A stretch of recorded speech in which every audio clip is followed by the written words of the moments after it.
മന്ദാരത്തിലേക്ക് എല്ലാവർക്കും സ്വാഗതം. ഇന്ന് ഞാൻ ഉണ്ടാക്കിയിരിക്കുന്നത് രാത്രി ഭക്ഷണമാണ്. ചപ്പാത്തി ഉണ്ട്, അതിൻ്റെ കൂടെ ചിക്കൻ കറി, പിന്നെ ഒരു കപ്പയാണ് ഉണ്ടാക്കിയിരിക്കുന്നത്. എല്ലാവർക്കും അറിയണതാണ് ഈ പറഞ്ഞ കാര്യങ്ങളൊക്കെ ഉണ്ടാക്കാനായിട്ട്. ഞാനും എൻ്റെ ചാനലിൽ കപ്പയും മീനും ഇട്ടിട്ടുണ്ട്, അതുപോലെ തന്നെ ചിക്കൻ കറിയുടെയൊക്കെ ഡിഷ് ഇട്ടിട്ടുണ്ട്. എന്നാലും ഞാൻ ഇന്നത്തെ വിഭവം ഒന്ന് കാണിക്കാം. ആദ്യമായിട്ട് ഞാനൊരു 4 ചപ്പാത്തിക്കുള്ള മാവാണ് എടുക്കണുള്ളൂ. കുറച്ച് സാധനങ്ങൾ വെച്ചിട്ട് കുറച്ചാണ് ക്വാണ്ടിറ്റിയിലാണ് തയ്യാറാക്കണത്. സാധാരണത്തെ പോലെ തന്നെ നമുക്കിത് ചപ്പാത്തിക്കൊന്ന് കുഴച്ചെടുക്കാം. പച്ചവെള്ളത്തിൽ തന്നെയാണ് കുഴച്ചെടുക്കുന്നത്, ചുടുവെള്ളമൊന്നുമല്ല. നമുക്ക് നന്നായിട്ട് വീട്ടിൽ തന്നെ നമുക്ക് ഇതുപോലത്തെ വിഭവങ്ങളൊക്കെ തയ്യാറാക്കിയെടുക്കാം. കൂടുതൽ ഞാൻ ഡീറ്റെയിൽ ആയിട്ടൊന്നും ബാക്കി ചിക്കൻ കറിയുടെയോ അല്ലെങ്കിൽ കപ്പയുടെ ഒന്നും ഇടുന്നില്ല. ഈ ചപ്പാത്തി ഉണ്ടാക്കുന്നത് മാത്രമാണ് കൂടുതലായിട്ട് കാണിക്കുന്നത്. 4 ഉരുളകളായിട്ട് എടുത്തു. അത് നമുക്ക് നന്നായിട്ട് കനമില്ലാതെ ഇതുപോലെ ചപ്പാത്തി പലകയിൽ വെച്ചിട്ടൊന്ന് പരത്തിയെടുക്കാം.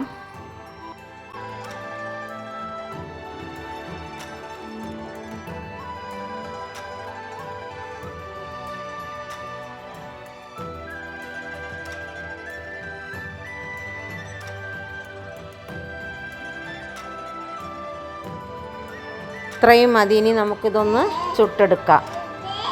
ഒരു തവ വെച്ചിട്ടൊന്ന് ചൂടായ ശേഷം ഞാനതൊന്ന് ഇട്ട് കൊടുത്തു. ഇനി ചെറിയ രീതിയിൽ ഇതുപോലെ കുഞ്ഞു കുമിളകൾ വരുന്ന സമയത്ത് വേണം നമുക്കിത് മറിച്ചിടാൻ വേണ്ടിയിട്ട്. കൂടുതൽ ഫ്ലെയിം കൂട്ടി വെക്കരുത്, ഒരു മീഡിയം ഫ്ലെയിമിലൊക്കെ വെച്ചാൽ മതിയാവും. കാരണം കരിഞ്ഞു പോകരുത്. ഇതുപോലെ ചെറിയ തോതിൽ ആദ്യം വെന്ത ശേഷമാണ് നമ്മൾ ചട്ടുകം വെച്ചിട്ടൊന്ന് ചെറുതായിട്ട് പ്രസ് ചെയ്ത് കൊടുത്താൽ നന്നായിട്ട് പൊങ്ങി വരും. കണ്ടില്ലേ, ഇതുപോലെ കൂടുതൽ നമ്മൾ കട്ടിക്ക് പരത്തുകയാണെങ്കിൽ ഇങ്ങനെ പൊങ്ങി വരില്ല. അതുകൊണ്ട് നമ്മളൊരു വിധം നൈസായിട്ട് തന്നെ ഇത് പരത്തിയെടുക്കണം. എന്നാലേ ഒരുപോലെ ഇത് വെന്ത് കിട്ടുള്ളൂ. നല്ല ടേസ്റ്റി ആയിട്ടുള്ള ചപ്പാത്തി നമുക്ക് തയ്യാറാക്കിയെടുക്കാൻ പറ്റുള്ളൂ. ഇതുപോലെ നമ്മൾ തിരിച്ച് മറിച്ചിട്ടിട്ടൊന്ന് ചെറുതായിട്ടൊന്ന് പ്രസ് ചെയ്ത് കൊടുത്താൽ മതി ചട്ടുകം വെച്ചിട്ട്. അത് ഹോള് വീഴാതെ ശ്രദ്ധിച്ചാൽ നന്നായിട്ട് പൊങ്ങി വരും. എവിടെ എങ്ങാനും ഒരു ഹോള് വീണ് കഴിഞ്ഞാൽ പിന്നെ നമുക്ക് അതിൽ കൂടെ അതിൻ്റെ പ്രഷർ മുഴുവനെ പോയാൽ നമുക്ക് ഇതുപോലെ പൊങ്ങി കിട്ടില്ല. അതുകൊണ്ട് ഇത് തുള വീഴാതെ വൃത്തിയായിട്ട് ഇതുപോലെ ഉണ്ടാക്കിയെടുക്കണം. അത്രയും മതി. ബാക്കി പരത്തി വെച്ചതും കൂടി ഇതുപോലെ തയ്യാറാക്കാം. ഇനി ഞാൻ ചിക്കൻ കറി തയ്യാറാക്കാൻ വേണ്ടിയിട്ട് എടുത്ത സാധനങ്ങളാണ്.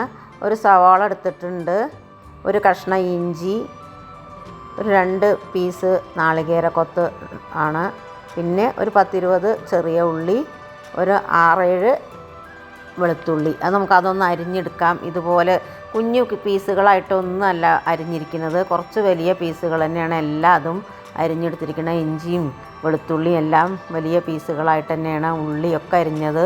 ഇനി ഞാനത് നേരത്തെ തയ്യാറാക്കി വെച്ചതായിരുന്നു.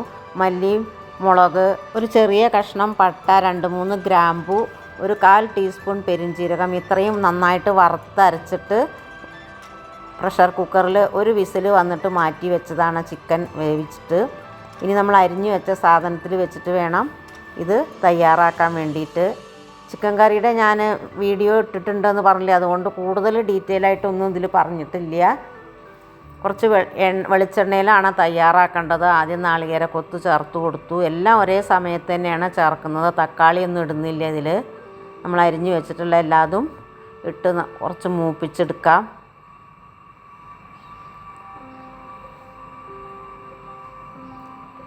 നന്നായിട്ട് ഗോൾഡൻ ബ്രൗൺ കളർ ആവണ വരെയൊന്നും മൂപ്പിക്കേണ്ട ആവശ്യമില്ല. പാകത്തിന് ഇതിലേക്ക് വേണ്ട ഉപ്പ് ചേർത്ത് കൊടുക്കാം.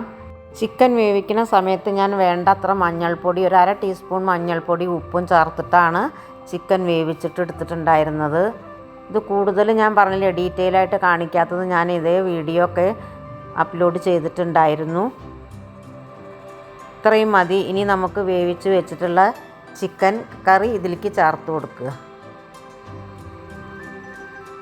അതിലേക്ക് ഒഴിച്ചു കൊടുത്തു. ഇനി നന്നായിട്ട് ഇതൊന്ന് തിളച്ച് വറ്റി വരണം. ആ സമയത്ത് നമുക്കിതിൻ്റെ കുറച്ച് ഗ്രേവി മാറ്റി വയ്ക്കാം. കപ്പയിൽ ഒഴിച്ച് കഴിക്കാൻ വേണ്ടിയിട്ട് കുറച്ച് ഗ്രേവി മാറ്റി വയ്ക്കാം. അതിൻ്റെ ശേഷമാണ് പിന്നീട് അതൊന്നും കൂടി ഡ്രൈ ആക്കി എടുക്കുന്നത്. നമുക്ക് എത്ര ആവശ്യം വെച്ചാൽ അത്ര ഇതിൻ്റെ ഗ്രേവി ഒഴിച്ചെടുക്കാം. അതിൽ ഞാൻ കുറച്ച് മല്ലിയിലയും കൂടി ചേർത്ത് കൊടുക്കുന്നുണ്ട്. ബാക്കി കുറച്ച് മല്ലിയിലയും കൂടി ഇതിൽ ചേർത്ത് ഇതൊന്ന് ഉള്ള വെള്ളം ഒന്ന് നമുക്ക് വറ്റിച്ചെടുക്കാം. ഈ ചിക്കനിൽ കൂടുതൽ മസാലയൊക്കെ ഒന്ന് പെരളനായിട്ടാണ് വേണ്ടത്.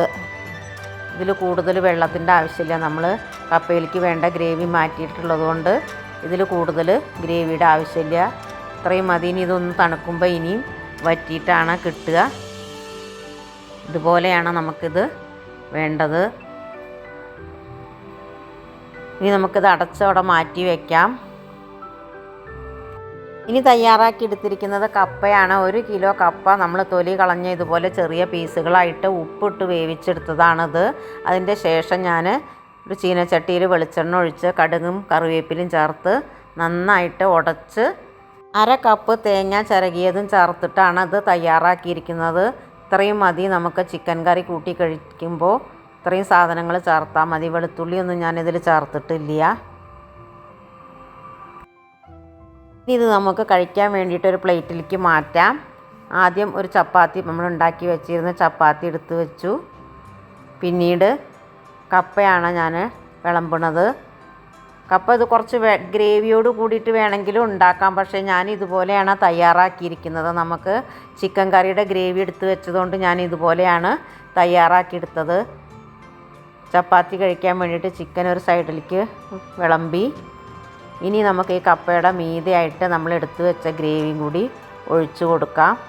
നല്ല ടേസ്റ്റി ആയിട്ടുള്ള ഒരു വിഭവമാണിത് രാത്രിയിലത്തേക്ക്. കുറച്ച് ഹെവിയാണ് രാത്രിയൊക്കെ കഴിക്കുമ്പോൾ, എന്നാലും കുഴപ്പമില്ല. കുറഞ്ഞ ക്വാണ്ടിറ്റിയിൽ കഴിച്ചാലും മതിയല്ലോ. ഇതുപോലെ ഒന്ന് തയ്യാറാക്കി നോക്കണം എല്ലാവരും. എൻ്റെ വീഡിയോ നിങ്ങൾക്കൊക്കെ ഇഷ്ടപ്പെട്ടു എന്ന് വിചാരിക്കുന്നു.